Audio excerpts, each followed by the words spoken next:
So, tell me something terrible.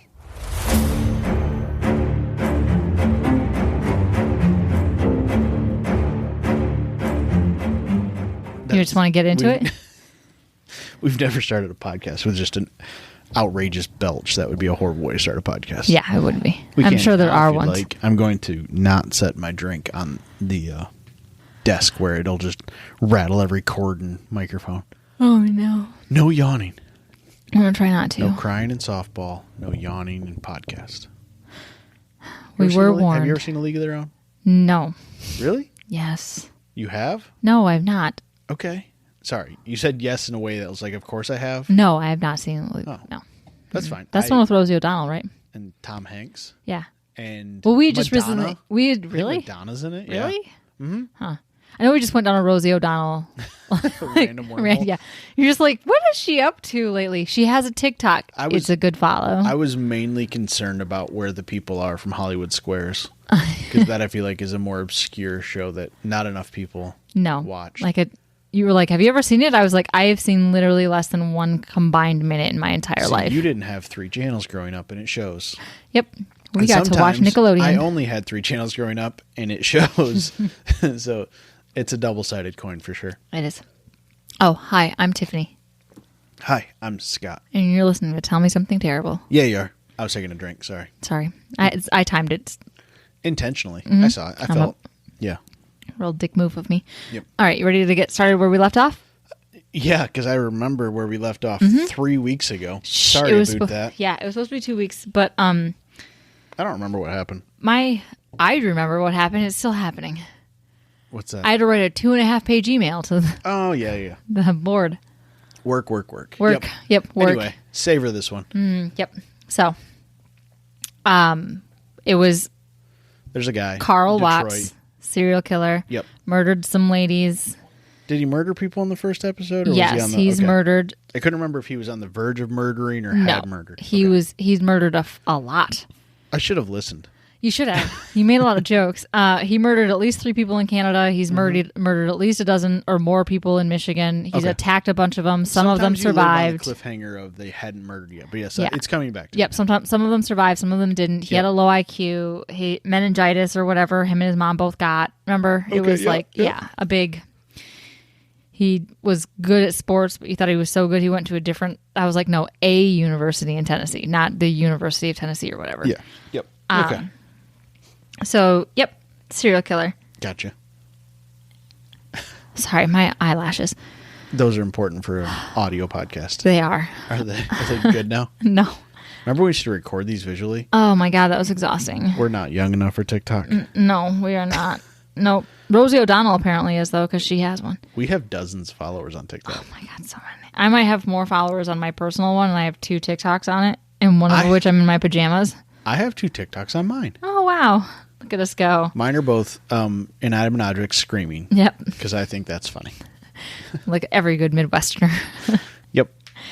So anyway, our serial killer's name, his nickname was Carl Watts. Yes. I do remember that. Real name, Carl Watts. Yep. So he was born in Texas. His grandma was down in Texas. And so after coming underneath the scrutiny of the Michigan State Police, he was making a trek back to Texas after all of those women randomly, either dying or surviving stab wounds around Detroit and Windsor. So the police started to get sus. And so in the summer of 1981, after leaving a trail of victims, some of which would sustain life-altering injuries if they managed to survive, such as Delphi, who experienced facial paralysis, weakened muscles that were so damaged that she couldn't eat and lift her head up or lift her arms over her head. So this is some of the damage. Yeah, that he did. Yeah, so it wasn't like, oh yay, she survived by screaming. It was like, oh yeah, except he she just didn't die. Yeah, she should have died. So he wound up moving back to Houston to pick up where he left off as a child. Mm-hmm. He soon got a job at a random shop and then a job working as a mechanic for the city of Houston on the buses. Okay. So he managed all summer not to attack anyone. Good for Carl. Progress. Baby steps, I suppose. Yep. Yep. And then one night in September, he got drunk and decided to follow a young white woman he saw. Okay. So he followed her to her apartment in Austin and attacked her. The pair would wind up falling into the complex's pool where he held her underwater until she drowned. All right. And then he just left her there. Probably not a good call. She was found the next morning. I assume so. So Carl was still a godly man, though, in search of love. And you ruined me. I hadn't yawned all day. You yawned once, and now I can't stop. So Carl was a godly man, though, still searching love because he had to replace his wife in Michigan that was like, deuces, you weirdo. Yeah. Sleeping with I do remember that. Yeah, falling off the bed and still being asleep. As every great psychopath does, yes. Yeah. So... You good? Fine. He needed somebody else to traumatize in the middle of the night. He attended some temple church and met a woman named Sheila. So meeting Sheila didn't help his murderous urges. Okay. There were 2 more women that were attacked in mid-September, and then he cooled off for a couple of months, and the stabbing stopped for a bit. Until a quote-unquote suicide near the new year in 1982. Phyllis Tam... You sound suspicious. A little bit. Phyllis Tam, a Rice University student, was out running by herself in the early morning of January 4th. See, I tell you, running's bad for you. Remember a few years ago when you were like, I know it's 7:30 at night, but why don't you go for a run? And I was like, because I'm a lady and it's 7:30 at night. That's why I will not go for a run. This is why I won't go for a run. Too much true crime in your life. Nah. Yes, we live it. Constant fear. So she was found hanging from her tube top from a tree branch. So it was ruled a suicide, but her family didn't believe it. 2 weeks later, another Rice... How the fuck would you hang yourself from your tube top from a tree branch? She was trying to climb it, got Logistically, stuck. that is a nightmare. Yeah, I feel like no matter how much you tried to... a higher branch. Yes. It got caught like Winnie the Pooh style? Yeah, spun around a branch, and it somehow hung No, her, it wasn't an accident. It was suicide. They think that she did it herself. So that she would have had to knot the... Oh. She would... Okay. She would have had to knot the very tiny fabric... There's a lot going on there. That's around her neck in a knot, and then have it also be long enough to be able to tie a knot around a tree branch. So you'd have to like loop and pull it through. They say things aren't built like they used to be. Tube tops used to apparently be like made out of industrial. Kevlar. Yeah. They get that. It's that 80s cotton was built different. Yeah, it was, with all that asbestos, made it a little stronger. That's true. Yeah. So her family naturally did not believe it. I agree. Family. So 2 weeks later, another Rice University student was headed home after a night of partying. She separated from her friends, getting into her car to drive home. Carl followed her, forced her into a curb, and then walked up to the car, punched her in the throat, killing her instantly, and then shoved her into the trunk of her own car. Wait, a throat punch killed her? Yeah. This dude's wow. He's a big black man, and these are tiny, itty-bitty white women. I don't think their races matter, but yes. No, the races don't matter. Yeah, but that's like why they were kind of confused too, because usually you don't kill in like outside I of agree. your race. He's a large dude. Yeah, he's a big general. dude. Yeah. And back in the 80s, but just all the women were like, the on thought of speed how you would have super to skinny. throat punch someone to kill them is an impressive amount of force. It takes 4 pounds of pressure. Okay, the to crush a accuracy trachea. and speed, I should say, Yeah. to throat punch someone as a lethal blow is just... I don't want to use the word impressive because that's like giving him some like credit, but it's like scary. Yes. Yeah. No, you can be in awe of something, whether it is scary or beautiful. Did he have a background in karate? Because that feels like something you would learn, like that, like sort of like whoosh. Football player. Remember? Oh, okay, that's right. Yeah, he was a Tennessee college football player of some sort. Yes. Mm-hmm. I didn't realize that University of Tennessee was so big. Otherwise, such a big deal. Otherwise, I would have worded that sentence differently. It's not like it's a good football school. It's not like cream of the crop. All right, no one's here for sports. That's our other podcast we don't have. So, later that same day, can you imagine a sports podcast where I just tell you sports stories and you try to react to them? We don't have time for that, but that would be priceless. Would it though? You could feel the sarcasm just penetrating deeply into the middle part of your brain. Yeah. Just I tell my witchy wife with all of her shaved head and bracelets about sports, and she suffers through it. That would have to be a video medium. Yeah, and I also feel like by the end of it, we would actually be divorced. That would be it. We'd be over. 6 months in. Why'd you kill him? I would just make you watch like football games from the 90s and early 2000s, like replays. I already watched you and Andy. And we would just... Or Andy and Kraus playing their old soccer games. Okay, no, that's not the same. But if it was like memorable sports, like from like on like ESPN Classic and stuff, like sit down and watch them. So we could have a little bit of a true crime crossover when you finally show me there's a lot Bronco of chase. There's a lot of yeah, there could be a lot of... Oh, yeah, no, the fucking... Who was the guy who murders his entire family? Chris Benoit? Yeah, that was in WWE though. Yeah, but still it's sports. That was brutal. You probably don't know the details, do you? Okay, I don't know the details of the family, the familicide or whatever they call it. I didn't touch that one because of what he did to his son. I don't know if WWE is still like aggressive acting or a sport. It's somewhere. You still get hit in the head a lot. So does stunt double guys, but I don't think they call it a sport. No, but by the time that they checked, when they did his autopsy, he had... He had 80-year-old Alzheimer's brain. And he had like roid rage mixed in with it too. So yeah. Yep. No, I understand that. And a child with special needs. It was horrible. I'm just saying I don't know if that's a fine line between sports and like physical acting. You know? Sure, it totally is. No, that's fine. It's totally sports. Anyway, we're not here for sports talks. We're here for murder talks. No, I'm here for Coral. So Coral, that same day, because he was escalating, he spotted a woman changing her tire. Did I mention that? Nope, I haven't heard about haven't this one. Yet. So we have the curb, we have the throat punch, and then we have him spotting a woman changing her tire on the freeway, and he walked up to her, grabbed her by her head, and slit her throat twice. Holy shit, Carl. Yep. So she did manage to survive by running into traffic and getting picked up by a stranger. He's escalating slightly. No, Carl's escalating quickly. This is exponential. He went from holding a lady underwater like a week ago, and then yesterday he throat punched someone and killed him. Yeah. And now he's fucking going Sweeney Todd on their ass. This is not a slow escalation. This is getting out of hand, Carl. Okay. Keep going. I'm just saying this is not a slow build like the way you kind of prefaced that. This woman survived though. What? She ran into traffic and got picked up by a stranger.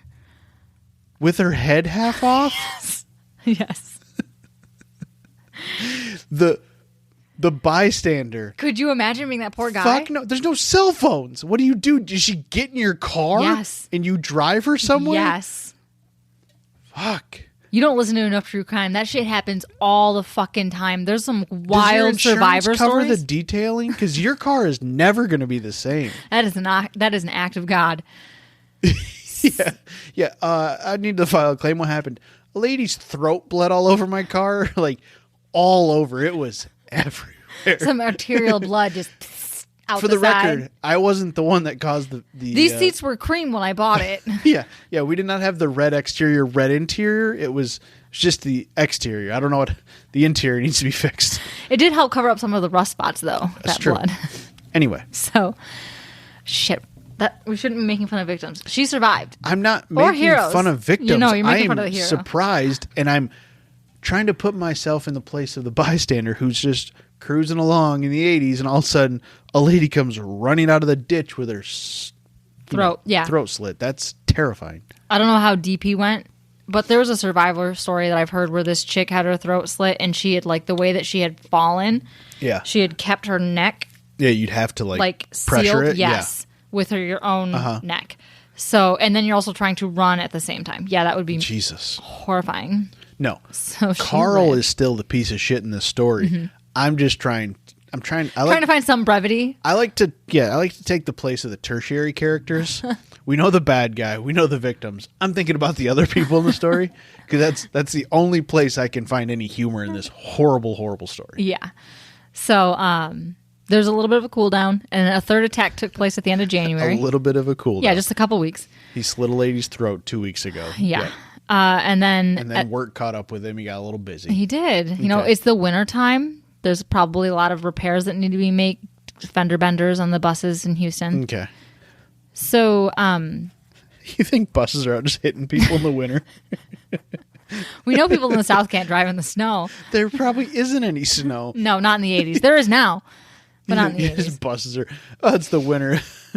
How's your day today, Dale? Just drifting on the local ice pond. Hit 3 people today. We got some dents in the old bus. I don't think that's a thing. It was like 31 degrees and the road was a little slippery. So I smoked 3 Cadillacs today. You're going to need to buff that out. So anyway, this third attack took place at the end of January. Fortunately, she woke up in the hospital after being stabbed 3 times in her apartment, having no idea what happened. Okay. So she survived. Yeah. And then there was a 4th attack in a different apartment. This victim also survived her slit throat and was asked to do a photo lineup, but she linked a different man to her attack because of toxic masculinity. She was like, it was that guy. So some poor dude wound up, doing time. Oh, shit. Yeah. Okay. Mm-hmm. Do they know, like, some of these could be, like, just circumstantial? They're all him? We're going to get there. Oh, does he... We're gonna get there. Okay, good. So this is the theme throughout Carl's life and why he's such a wide range of potential victims. So he confessed to so many stabbings and murders that the police never even thought to link to him. So, like, there was a ton of murders that they were just completely unsolved that they didn't even think would be him. All right. Because, men attack women so often that the cases just like get lost, among one another. So it was really easy to get lost. So at first hers was unsolved, but later Carl admitted to his attack. I was going to say, I feel like he's going to have to admit to all these in order to connect all the dots. So Carl was kind enough to chill out during February of 1982, only killing 1 person. That's a short one. Mm-hmm. So, yes, it was a short month. It has less Sundays in it. So this attack did have a witness, though, a man sleeping in his car next to the dumpster that Carl put her body in, but this man was half asleep, so he wasn't a reliable witness. And a questionable fella. Uh-huh. Just half asleep in a car next to a dumpster. Hey.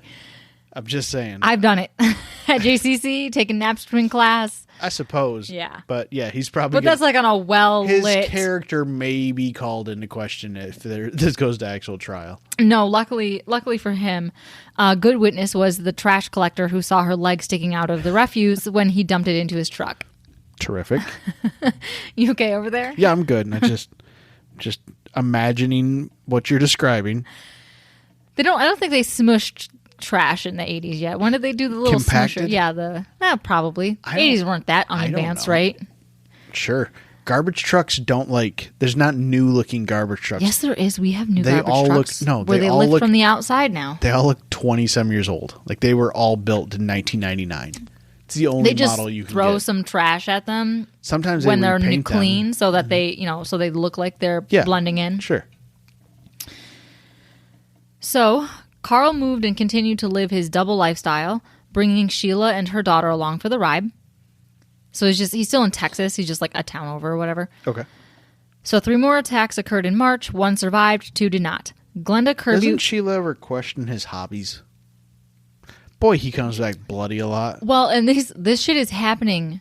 Like I don't know how much they are within Texas, but when he was in Michigan, they were literally like midnight to 4 or 5 o'clock in the morning, and they were usually on Sundays. Okay. That's why he was like the Sunday morning slasher.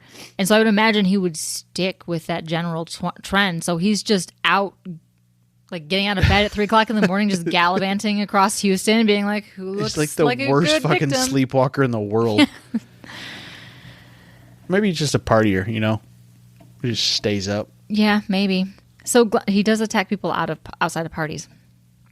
So Glenda Kirby was out for a run and managed to survive by slipping through Carl's bloody hands from the murder he had committed earlier that morning. Oh, he's trying to do a twofer. Uh-huh. Okay. And then a 14-year-old girl, Emily Lacroix, went missing on March 20th on her way to her new job as a waitress.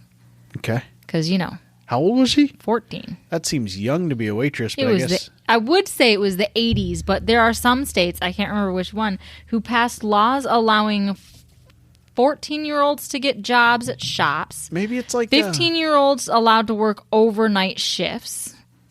Yep, and 16-year-olds are going to be old enough to serve alcohol, and they can be out of past work past midnight now. I was going to say, if it was it's fine.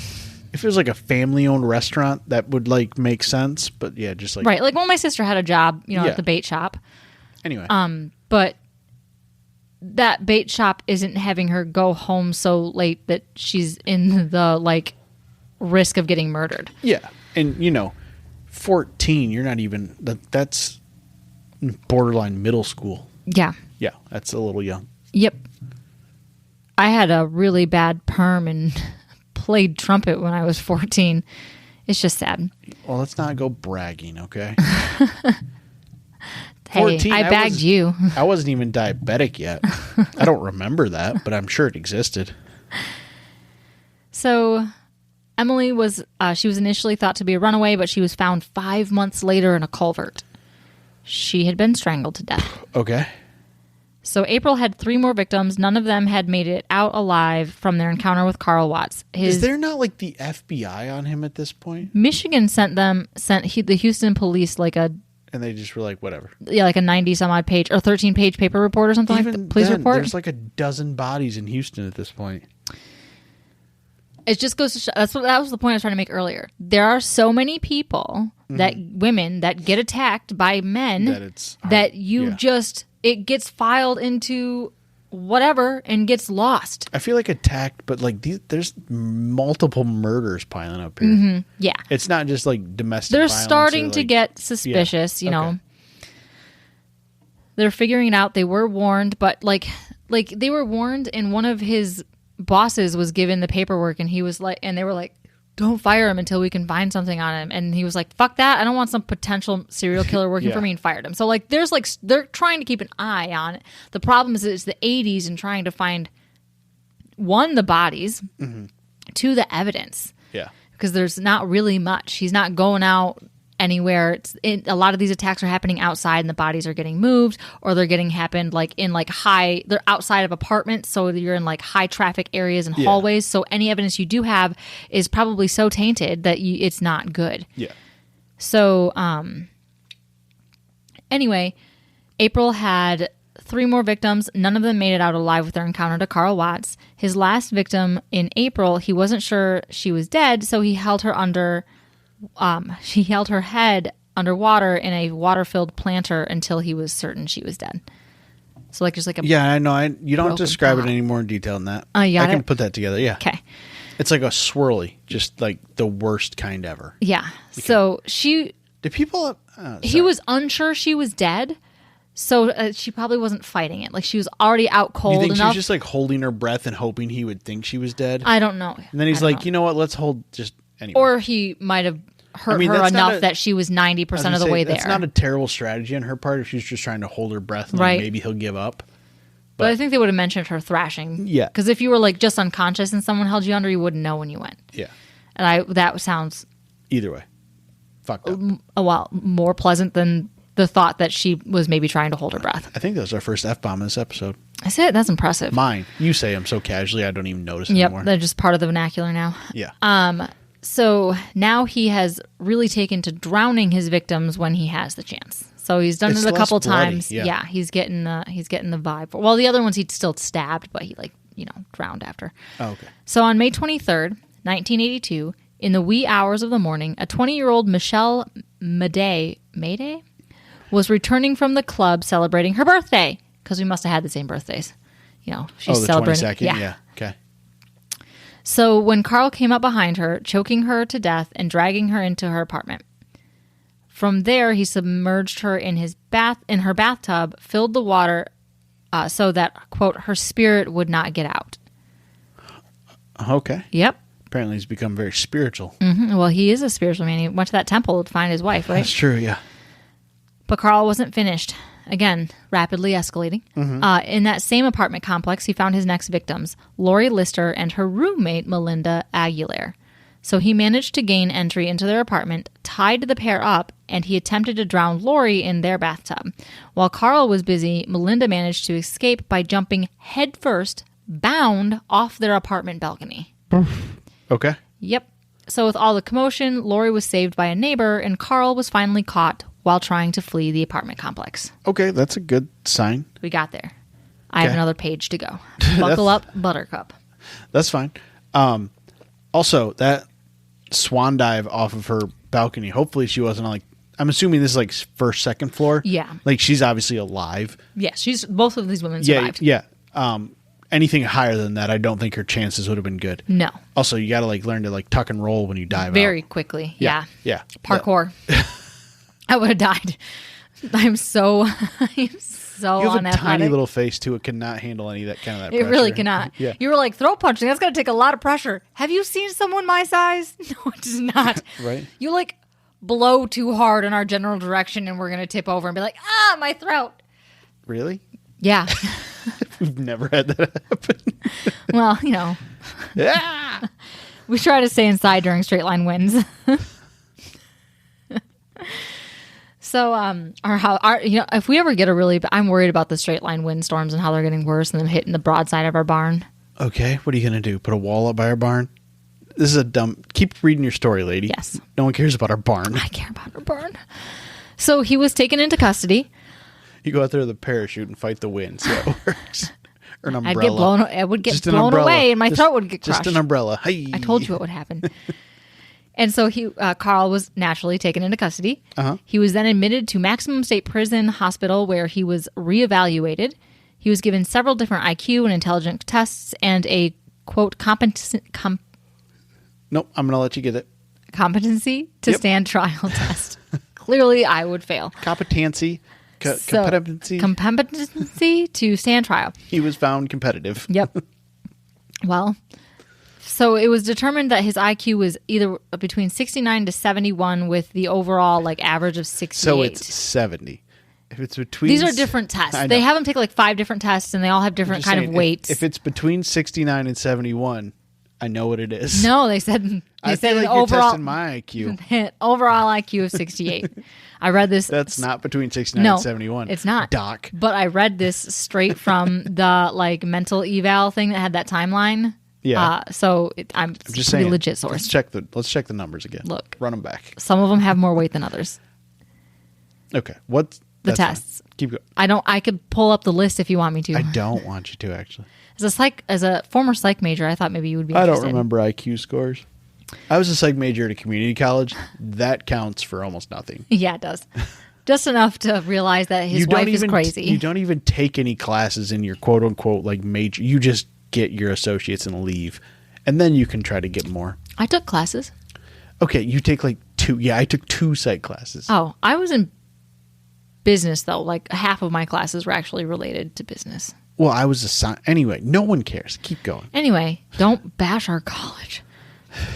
It's not a community college anymore. It's grown up. Now it's just a college. It is in a community. Yeah.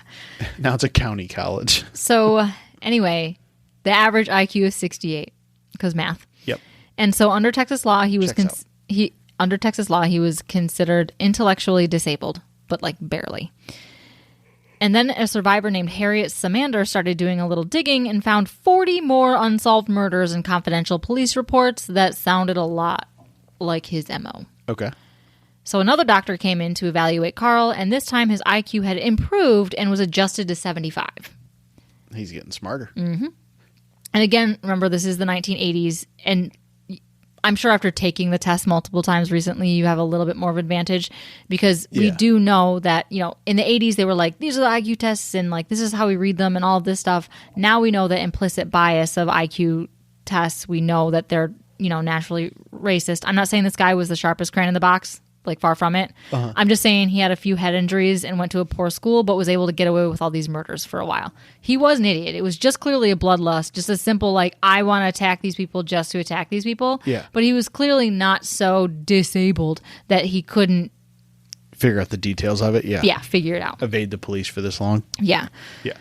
There's also... there's a great paper called Intelligence Testing and Cultural Diversity, Pitfalls and Promises. It's on UConn's website if you want a good overarching explanation / argument as to why IQ tests are innately racist. Okay. So it wasn't just I know last episode I was because they're racist and we all know this. And if you don't know, look it up. And didn't have any good sources. So this time when I was digging through, I was I should probably give you something to read so I don't sound like a crazy person. There are valid opinions in the I saw this on TikTok. Yeah. And it's the truth. I'm not crazy. I agree. So, well, I know you're married to me. Well, if you're crazy, I'm crazy. Oh. I'm not crazy, so you're not crazy. We can be in an echo chamber. It doesn't have to be all for the worst. Hey, it's that positive self-talk. Codependency. So anyway, now that he's had an adjusted IQ of 75, Carl could now stand trial. Okay. But they needed more evidence. All right. So at first, Carl refused to... Remember, it was the 80s, public places, all that stuff. Sure. So Carl refused to talk under interrogation, but eventually the DA managed to agree on a plea deal for his confessions. Okay. So his confessions lasted over 28 hours. That's a while. Yeah. So he would be given immunity to murder charges if he just confessed, and confess he did. Carl admitted to attacking 19 women, killing 13, and by the end of his interrogations, he had confessed to 80 murders between Texas, Michigan, and Canada. And when he was asked just how many people he killed, Carl said that there weren't enough fingers or toes in the room to count them all, and there were over 100 fingers and toes in the room that he was confessing in. Well, by the rate at which you describe them, I can agree with that probably. Yeah. Yep. Also, someone with a handicap of 75, I guess, would need to count on the fingers and toes in a room. That would make sense. What? Rude. Just saying. The fingers and toes? Come on now. Nah, he was just being all dark about it. Was he? He's just trying to make a point. Was there cameras back then, like TV? Did they care? I don't know. I mean, in the 80s, there was definitely TV. This was national news. Okay. This did make it on national news. But I'll address that in a second.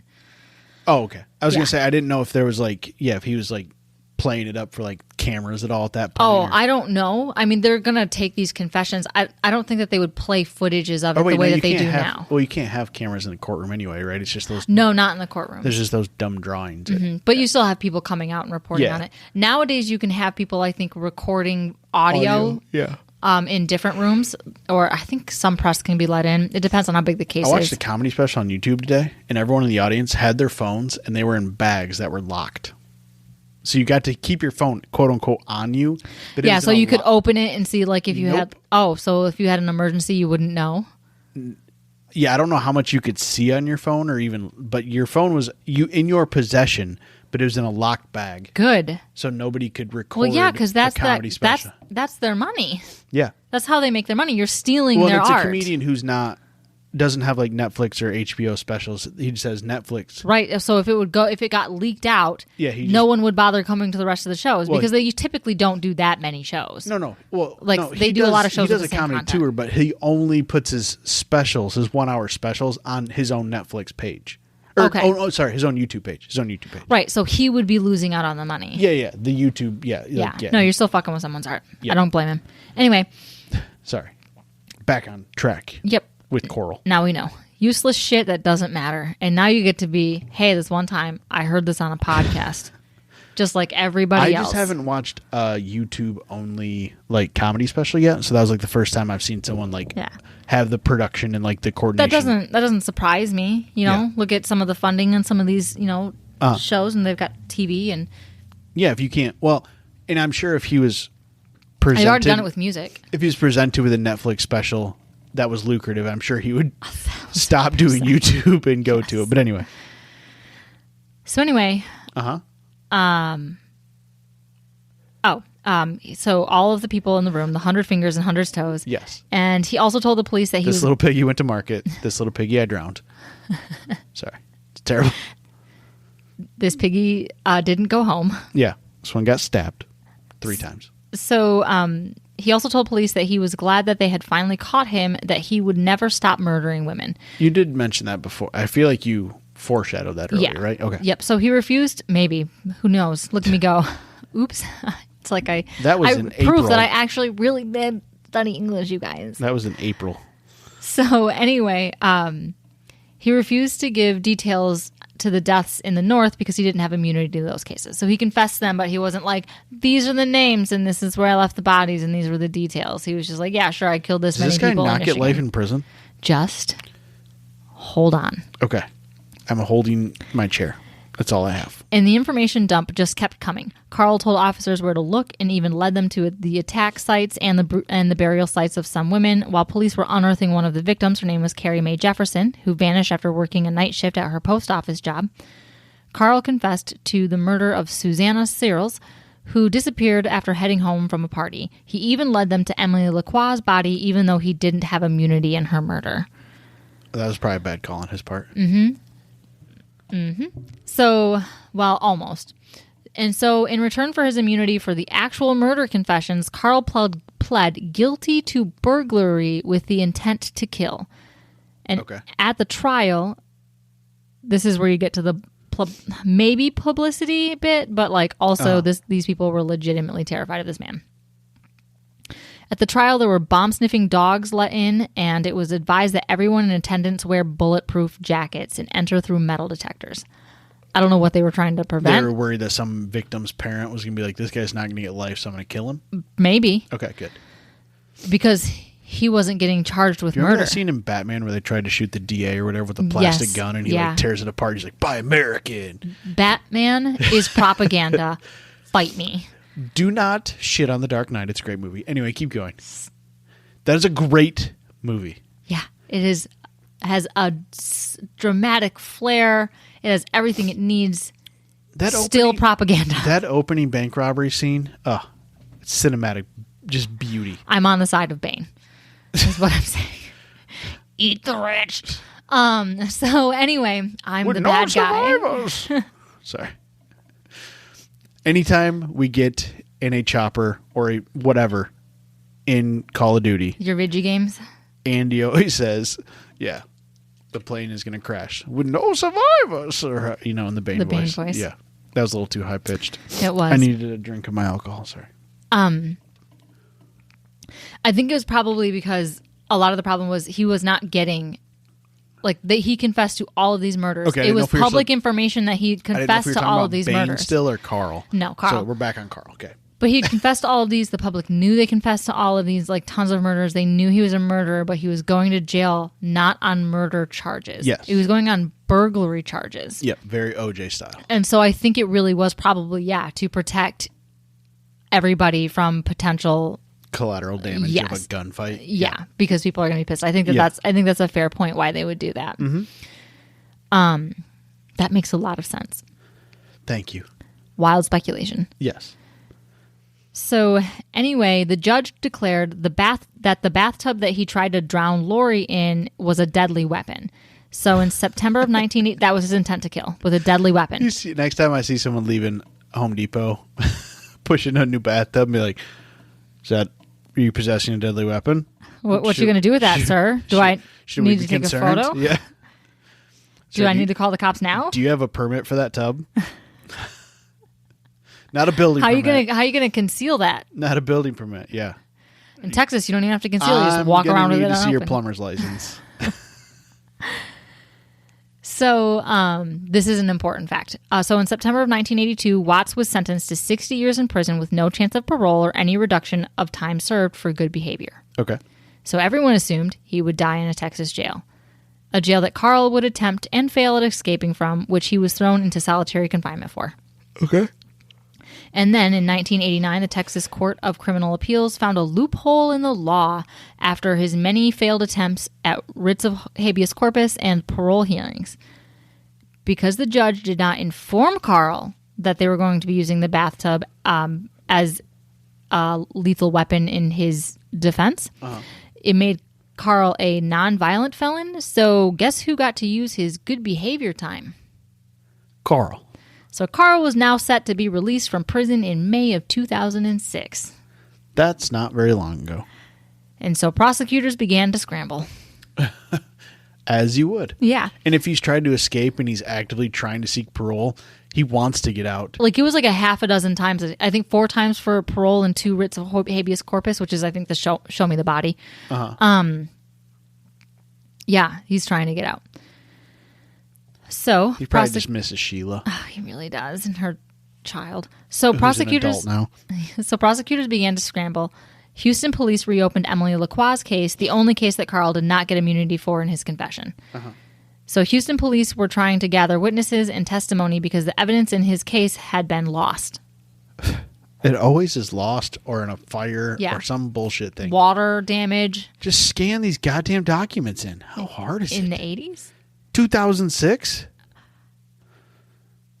They figured this out in 1989. Oh, okay. Yeah, no, they did the numbers. He had like 181 days or something like that of good behavior. And so they were looking at his thing and being like, shit. This is when he's going to get out. And we were hoping, and they also said life in prison with no parole. So now he's going to get parole because of this loophole. Yeah. So this is in 1989 where they figured it out. So no, we're not quite there yet. We're not putting everything on a floppy disk. Not yet. Okay. Floppy disks are like a new, I'm sure the Houston Police Department couldn't afford it yet. They're too busy buying tanks. So anyway, bitter.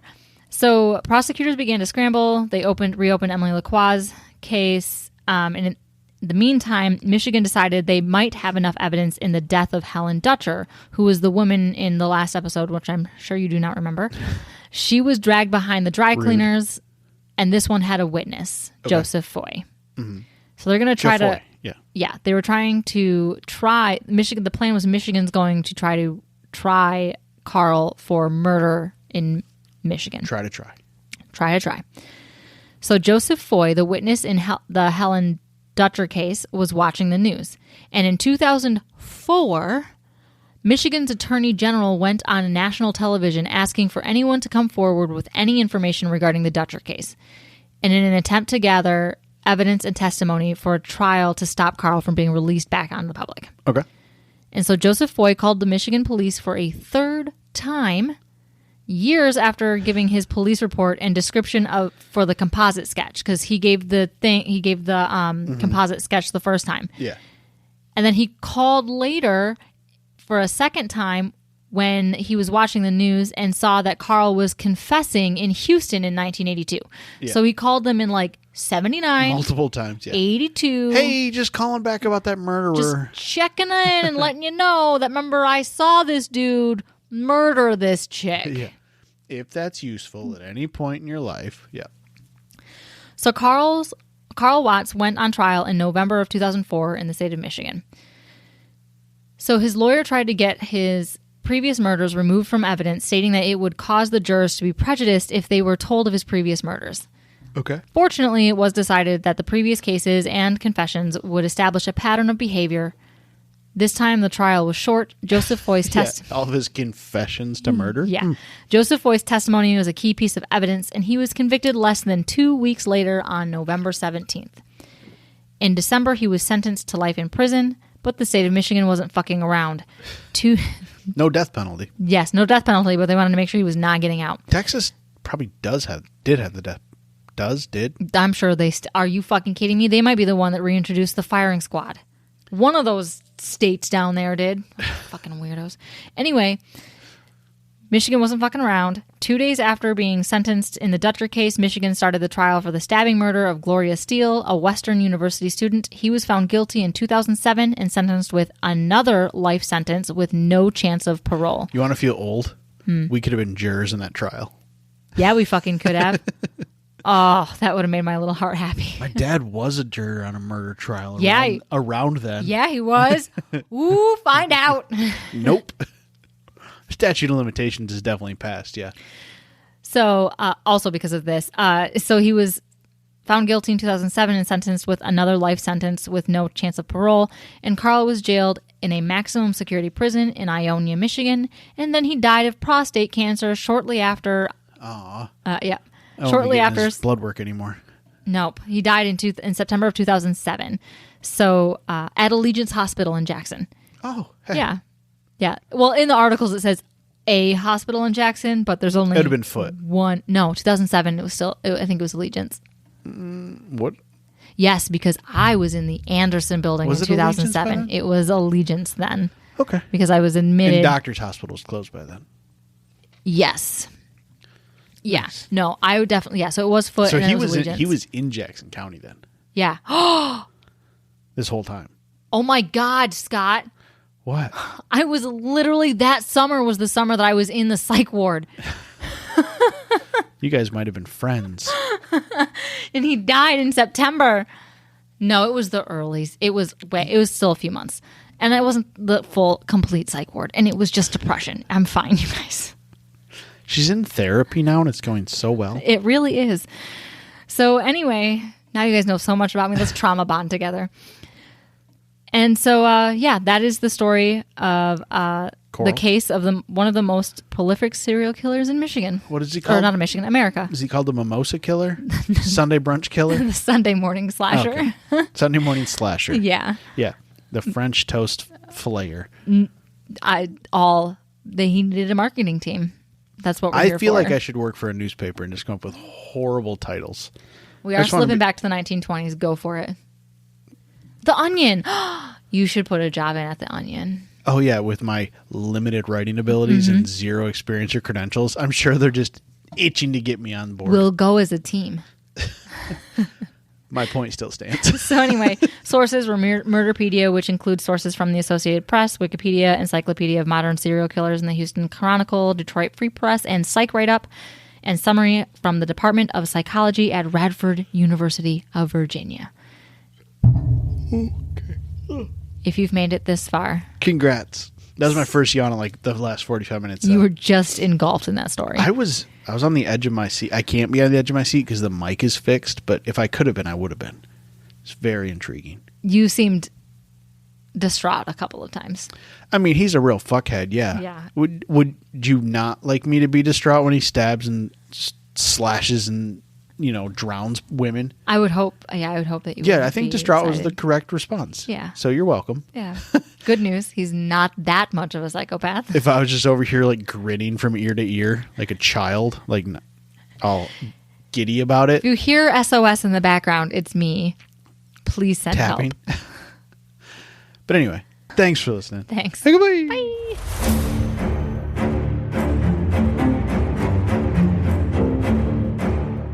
Oof, that was terrible. Thanks for listening to our terrible podcast. You can find us on Apple Podcasts, Spotify, and Google Podcasts, or wherever you like to listen. Feel free to follow us on Twitter at TMSTPod. And if you'd like to support the show, you can find us on Patreon at Tell Me Something Terrible.